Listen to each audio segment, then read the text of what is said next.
Laking gulat ng sabayan matapos kumpirmahin ng mga doktor na posibleng nalason si Pangulong Kuting Jr. dahil ng kanyang biglaang pagbagsak ng kalusugan.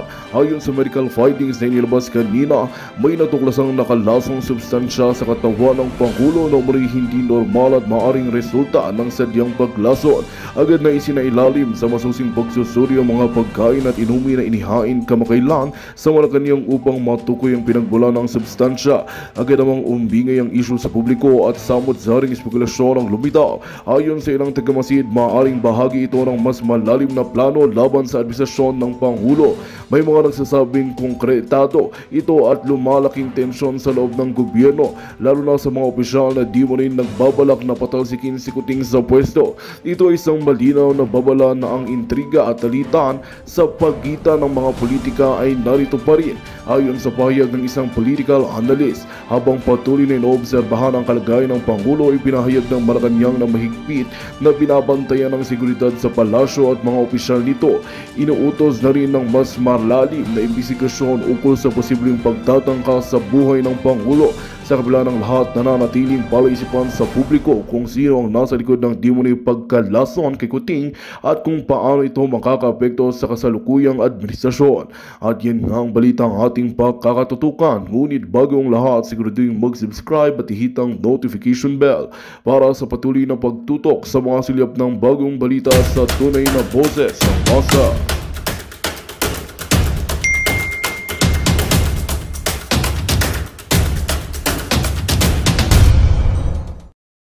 Now detained in Quezon, but with regards to this committee in the House, Mr. Chairman, they have violated our internal rules.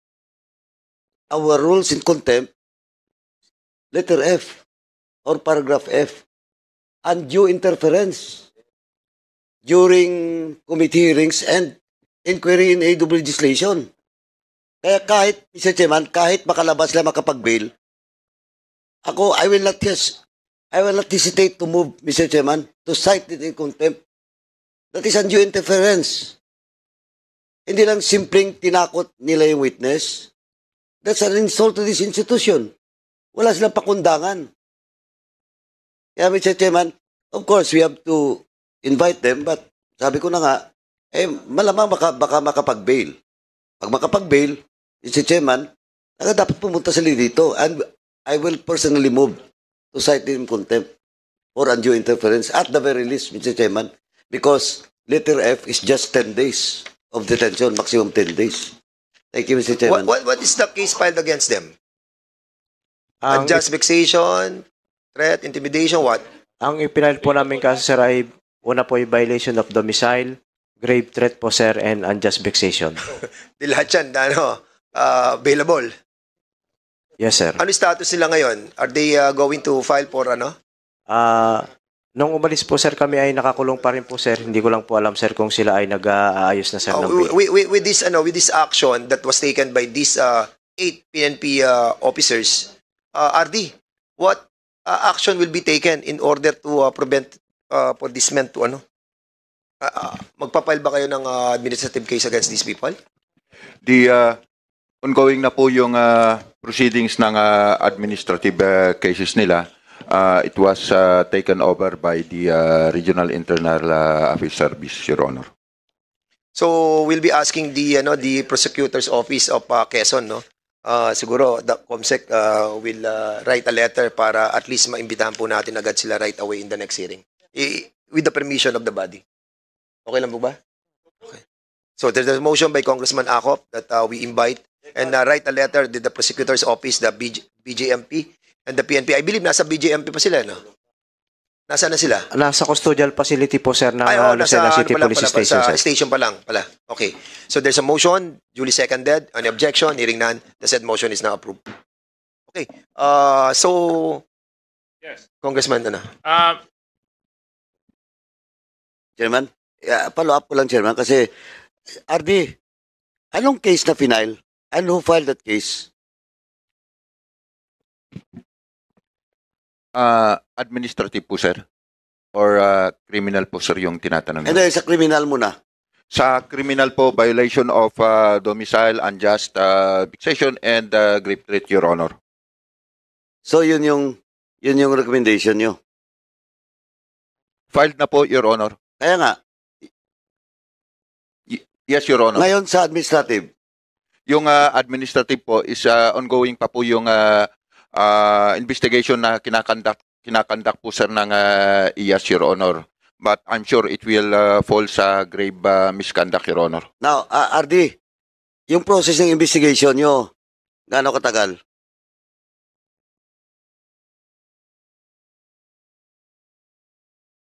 Pwede ba to sa hearing? Your Honor, 103 days po ang process ng IAS, Your Honor. At the maximum, max yan. Yes, Your Honor. Oh, can you do it? Little bit shorter? Baka pwede sa hearing ito. We'll be conducting case conference every now and then, Your Honor, para matapos kaagad itong case na ito, Your Honor. Napolcom. Ano pong posisyon ng Napolcom dito?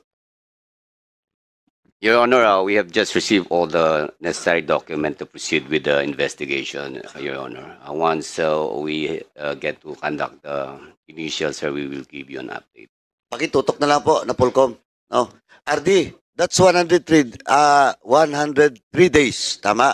As mentioned, 103 days. Yes, Your Honor. That's the maximum, di ba? So, kaya niyo bang paigsiin, pabilisin to? Yes, Your Honor. We will do that, Your Honor. Thank you. Ano ba yung pinaka-highest na posisyon? Kapitan po, Your Honor. Kapitan. Police So- Captain. So, kapitan sa level na lang ng RD, di ba? Yes, Your Honor. Ayaw, RD, gawa natin to na mabilis. No? We'll But do of that, course, Your Honor. due process will be accorded to them. Pero ang sinasabi ko lang, justice delayed, justice denied. Yes, Your So, Honor. Thank you, Mr. Chairman. Mr. Chair. Mr. Chair. Yes, Congressman Busita, you are recognized. Mr. Chair, ito po kasing cases nila available lahat. Pwede po bang malaman, Mr. Chair, sa RD, General Locas, ito po bang mga ito ay after na mag-file sila ng bail, balak po ba ninyong i-assign ang mga ito sa Admin Holding Center? An order has been issued last Friday assigning them to holding center sa province, Your Honor. And ngayong araw po na ito ginagawa na rin po yung order reassigning these personnel to the regional holding center, Your Honor. Unit, Your Honor. Okay, thank you, Mr. Chair. Napolcom, of course, for investigation pa ito. Pero kung titingnan po natin, grave misconduct ito. Yung po bang grave misconduct na ito, dismissible offense? Am I right, Napolcom? Correct po, Your Honor. Okay. Mr. Chair, medyo shortcut natin. In case na ma-issuehan ito ng orders, dismissal from the service, dapat po, Mr. Chair, mabantayan din natin ang mga ganitong may kaso. Kasi po, sometimes there are personnel na pag na-dismiss after few months or year, mag-a-appeal, babalik sa service, ma-reassign sa ibang assignment. So parang nagiging laruan na lang po yung ating sistema. Katulad po ng nabanggit ng ibang honorable congressmen, pati yung Kongreso, hinaharas na ng mga ito no? Imagine, ongoing yung investigation, tapos ang lalakas ng loob nilang gawin yan. So, napakaganda, Mr. Chair, na ma-invite po sila for the next hearing dahil hindi naman natin pinagtatanggol ang mga pulis na ito. Imposible na walang nag-utos po dito, Mr. Chair. Maraming salamat po. Before I recognize Congressman Richard Gomez, may tanong lang ako kay Colonel Reyes. Colonel Reyes, kayo yung you were the COP, no? When this incident happened, correct? Yes, sir. Opo. Prior to your, you were relieved after the incident happened, correct? Yes, sir. Opo. And you apprehended these 8 personalities. Yes, sir. Yung kasama ko po. Kasi ang naging arresting officer po, sir, ay yung ating dalawang investigator, sir. So, sinong mga yes, sir. investigator ang nakahuli sa kanila? Si Apolli? Yes, sir. Kapoli, and Police Corporal Norman Guerra po, sir. you were able to talk to these people sa along the apprehension, nakausap niyo sila. Yes, sir. Opo. Were you able to ask them why? Yes, sir. Bakit sila sumugod sa bahay na yon? Colonel Reyes, go ahead. Yes, sir. Bakit daw? So, sir, pwede ko pang basahin, sir, yung aking nasa notes, sir. Mahaba ba yan? Maiksi lang naman po, sir. Pero ito, sir, yung sir, Sige. na nung 5:03, sir, ng madaling araw, sir, ay nakatanggap po, sir, ako ng tawag mula kay PSMS Piñera na di umano nga, sir, ay pinasok po ang bahay ni Ma'am Renalyn na atin nga pong witness sa congressional hearing ng mga armadong kalalakihan. And then, nung 5:04 po, sir, ay inutusan ko po, sir, ang Tactical Operation Center natin na i-dispatch ang substation ng Salinas at SWAT na magresponde sa Barangay Ransuhan. Kasabay na rin po, sir, ako nung pag-alis ko, sir, ng police station. And then, nung 5:13, sir, ng umaga, nakatanggap, sir, ako ng tawag mula kay Captain Herrera, sir. Tinanong ko sila kung sila yung pumasok sa bahay ni Renalyn, sir. Agad naman, sir, silang tumanggi at sinabi na hindi sila pumasok. So, dumiretso kami, sir, papunta sa barangay, pagpunta, sir, sa Barangay Ransuhan na magkakasama kami ng SWAT, sir. At 5:20, sir, nakarating po, sir, ako doon nakarating po yung personnel ng substation, sir, ng Salinas sa pangungunan ni PEMS Ayan Balestero, sir, ang commander ng Salinas, sir. And then, sir, nung 5:30, sir, tinawagan ko yung TOC at binigyan ko ng instruction, sir, na magpasunod po ng investigator. So, nakarating ako, sir, sa bahay ni Ma'am Renalyn nung 5:38, sir, kasama ang SWAT. Agad ko, sir, na pinag-aralan yung situation. So, 5:59, sir, tinawagan ko po yung ating provincial director, si Police Colonel Monte, sir, na nagbigay, sir, sa akin ng instruction na protektahan si Ma'am Renalyn at mag-conduct ng in-depth investigation para matukoy yung pagkakilala ng mga armadong lalaki, sir. So, nag-desisyon din po ako, sir, na isama si Ma'am Renalyn sa police station para sa kanyang kaligtasan at makuna na rin po, sir, ng affidavit. So, nang 6:43, sir, nang makarating kami sa police station, sir, kasama si Ma'am Renalyn, sir, na sinamahan din po, sir, ni dating kagawad Armando Paderon, sir, at nagpila po siya ng incident report form, sir. Noong 8 o'clock, sir, in-interview na po, sir, siya ng ating IOC na si Police Corporal Norman Guerra, sir.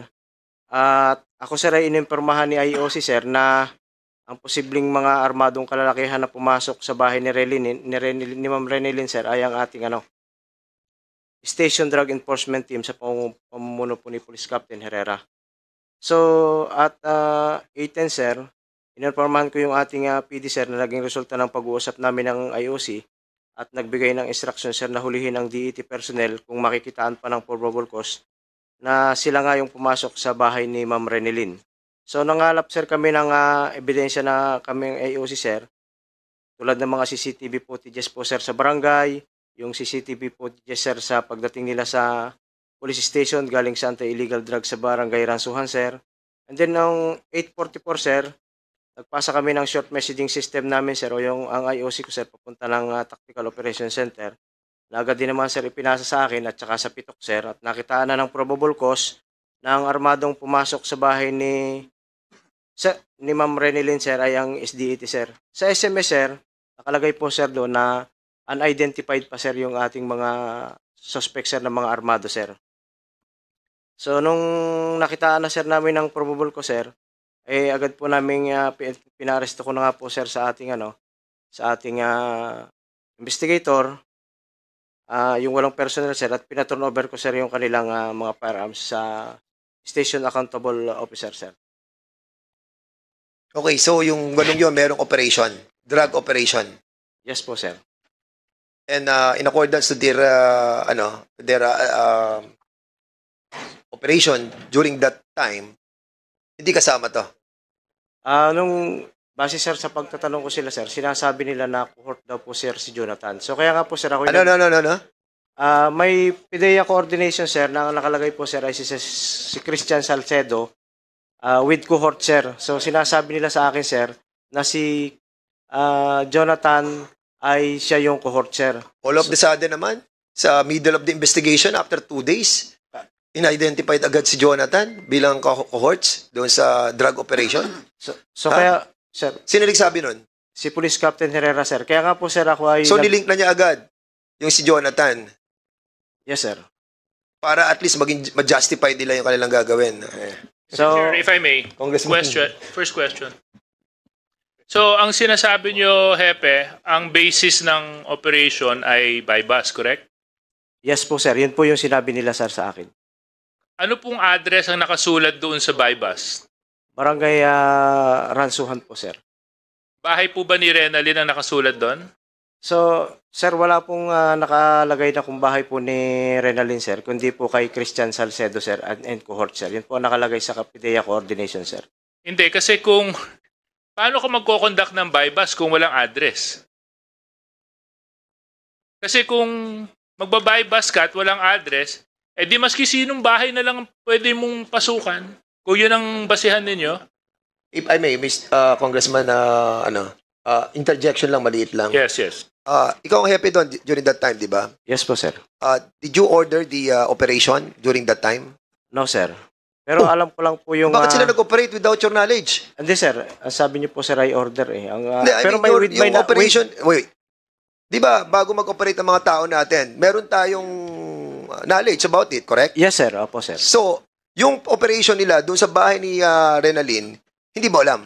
Yes, sir. Kasi po, sir, ang sinabi, sir, sa akin ay sa Barangay Ransuhan, sir, and with alias Ata, sir.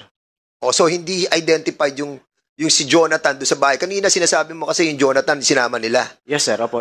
Doon sa protocol na sinasabi natin, may protocol, mamaya i-discuss sa inyo ni Congressman Acop, there is a certain protocol that you have to follow. Yes, sir. Ha? Yun, sir, kasi po yung sinabi, sir, sa akin nung itong ating, sir, itong ating mga Station Drug Enforcement Team, sir. Kasi lumalabas kung hindi kasama yung area yun na para sa drug operation, bakit isinama nila? Yes po, Diba? sir. And you should be responsible for this, Sepe, ha? And that's the reason why you were relieved. Dahil lahat ng operation dapat alam mo. Yes, sir. Command responsibility yan. Yes, sir.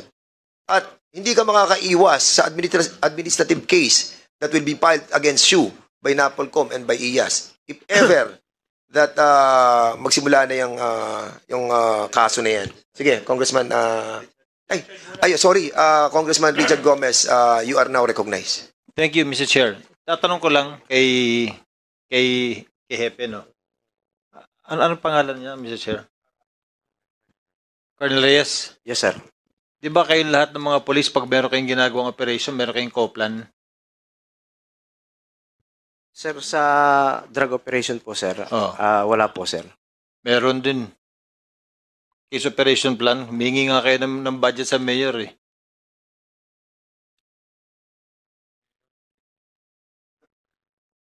Meron, di ba? Hindi kayo humingi hindi ka nagsasabit ng co-plan sa mayor? No, sir. Kaya pala ganyan ang operations ninyo. Huwag mo sabihin hindi.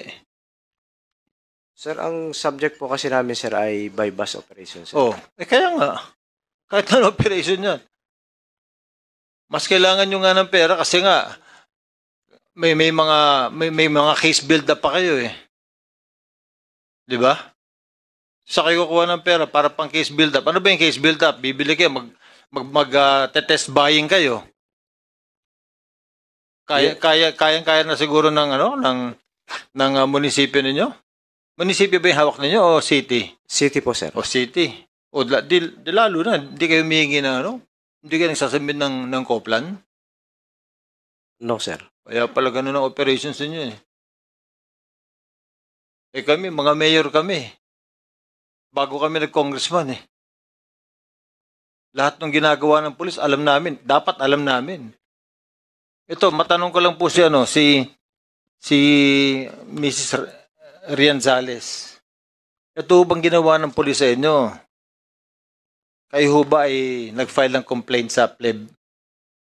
People's Law Enforcement Board. Kasi yung PLEB na yan, alam nyo, ang hearing yan, summary kaagad yan eh. At saka to, pwede kaagad mag-decide ang PLEB within 60 days. Saan nyo ho ba final ang kaso? Sa NAPOLCOM? Saan ho nag-file ng case ang Bakit naka-detain yung police? Saan naka-file ang case? Criminal case po, sir, sa Office of the City korte. Prosecutor. Yes, sir.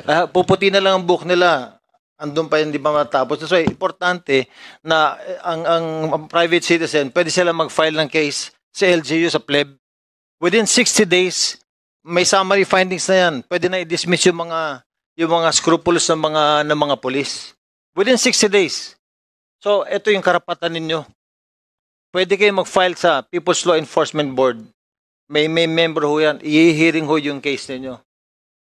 And mukhang may kalokohan nangyari. And 60 days ho, madidismiss ho yung mga maloko na pulis na yan. Ang pinoprotektahan namin kayo. Pinoprotektahan namin institution. Yung pulis dapat malinis yan. So yung mga madumi sa pulis, yun ang dapat tinatanggal. Kayo ho ang makakatulong dyan. Mr. Chair, I think we should help this private citizen na ganun ang gawin nila. We should help and assist them. Ang pleb pinakamabilisan. When I was mayor, meron kaming plineb ng mga pulis. Tanggal kagad, 60 days. Summary dismissal. Yan ang pambawi, yan ang panlaban, napakalakas ho niyan. Mas mabilis ho ang procedures niyan kaysa sa korte. Salamat po. Thank you, Mr. Chair. Actually, yun talaga yung concern ko, Mr. Chair. Kasi pag sa kulungan, matagtatagal pa yan, no? Colonel Reyes, dun sa drug operation that was conducted by a certain Captain Aaron Agbaya Herrera, specifically doon sa anong barangay yun? Rian, ano? Anong barangay yan? Barangay Ransohan po, sir. Ransohan. Yes, sir. So, this operation was contemplated by the members of this drug operating unit. Am I correct to assume that? Yes, sir. Okay, so meron kang signature doon. It was submitted to you. Siyempre, pag may operation yung mga bata ko, siyempre nagre-request sa akin ng go signal to operate. Dapat, di ba? Yes, sir. Ganun di ba? Pero sir, sila po, sir, ay nagsasubmit ng information report, sir. So, alam ko naman po, sir. Ang tinatanong ko, prior to that operation, have they submitted to you yung operation na gagawin nila? Yes or no? Nagsubmit ba? Yes or no? No, sir. No, sir. Hindi nagsubmit. Yes, sir. Ba't hindi sila magsasubmit ng operation nila? Dapat magsasubmit sila dahil lahat ng nangyayaring operation, madrugs man yan, magkaroon man yan ng ibang klase ng operation, dapat nagsasubmit sa iyo dahil ikaw ang hepe. Hindi sila nagsubmit? Are you sure? Yung before the operation, sir, wala po, sir, silang sinubmit, sir. So, wala silang sinubmit? Yes, sir. Ha? Yes, sir. So, klaro to, ha? Yes, so, sir. wala silang sinubmit sa iyo. So, in other words, wala ka talagang alam. So, they act on their own. No, sir. Sinabi naman po, sir, sa akin, sir, na yung pagkakandag ng drug operation, sir. Kaya lang, sir, not every detail, sir, katulad po, sir, nung exact name, sinasabi, sir, sa akin, sir. Hindi, sinasabi ko kasi ako mag-ooperate ako, ako happy eh. Di ba, pag nag-ooperate ako, andito mga tao ko, sir, meron pa ngayon kami i-operate dito. Ha? At ito po gagawin namin, ito ang team namin. Sasubmit po namin sa inyo for your approval. Meron ba noon? Wala? Wala po, sir. So kaya nga, they acted on their own. Yes, sir. Okay, so maliwanag na sila kumilos nang wala kang alam. Di ba? So in other words, napaikot ka ng mga tao mo. Napaikot ka ni Captain Herrera dahil kumilos siya on his own. Di ba? Tama? Yes, sir. Tama? Yes, or sir. no? Yes, sir. Yan, maliwanag. So, naisahan ka ng mga tao mo. Chairman.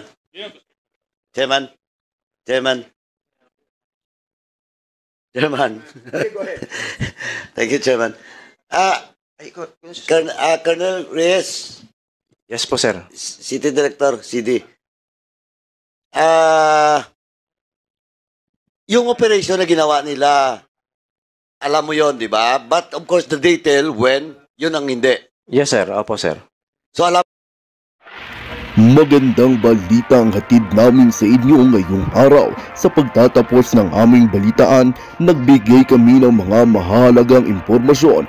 Maraming salamat sa pagtutok at pagsuporta sa aming programa. Huwag kalimutang manatili sa mga susunod na araw para sa mga bagong balita at mga kwento na dapat nating abangan. Mula sa Boses ng Masa, magandang araw, Pilipinas!